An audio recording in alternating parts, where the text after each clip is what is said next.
এইরকমই কোরআন তেলাওয়াতের শেষে সাদাকাল্লাহুল আযীম আমরা সহিহ আকীদা আলহামদুলিল্লাহ শিখে গেছি। সাহাবারা কেউ বলেননি, রাসূলুল্লাহ সাল্লাল্লাহু আলাইহি ওয়াসাল্লাম বলেননি, এমনকি চার ইমাম কেউ প্রমাণ করতে পারে। আবু হানিফা রাহিমাহুল্লাহ কোরআন তেলাওয়াত করেছেন না করেননি?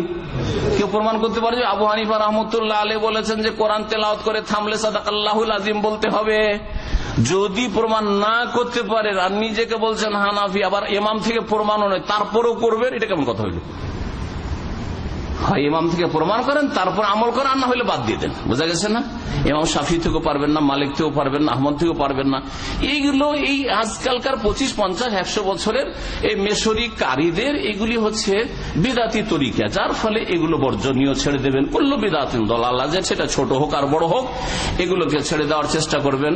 আল্লাহ পাক রব্বুল আলামিন আমাদের সকলকে সংশোধনের তৌফিক দান করেন। আর সংশোধনের উদ্দেশ্যে বলা, কারণ অনেকের হয়তো জানা নেই, আর অনেকে বলছেন যে এটা কোন মন্দ কথা হলো, সাদাকাল্লাহুল আযীম বললাম তো। আরে ভাই, মন্দ এই জন্য যে নবী সাল্লাল্লাহু আলাইহি ওয়াসাল্লাম চাইতে আমি বেশি বুঝি না, তাই না? এবং শুরুতে বলেছেন নবী সাল্লাল্লাহু আলাইহি ওয়াসাল্লাম সমস্ত ভালো রাস্তা দেখেছেন না, দু চারটা ছেড়ে গেছেন?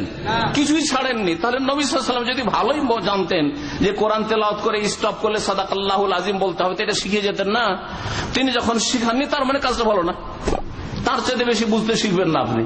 তিনি যতটা রেখে গেছেন অতটা আমল করলে দুনিয়া আখিরাতের কামিয়াবি আপনার। আল্লাহ পাক রব্বুল আলামিন যেন আমাদের খাতেমা বিল খায়র করেন, শেষ জীবনটা ভালো করেন এবং সবসময় ভালো অবস্থায় থাকার তৌফিক দান করেন। আল্লাহ পাক শেষখানে কালিমা তাইয়্যিবার শাহাদাতের তৌফিক দান করেন। আল্লাহ পাক আমাদের সকলকে জান্নাতুল ফিরদাউস যেন দান করেন। সুবহান রাব্বিকা রাব্বিল ইজ্জাতি আম্মা ইয়াসিফুন ওয়া সালামুন আলাল মুরসালিন ওয়ালহামদুলিল্লাহি।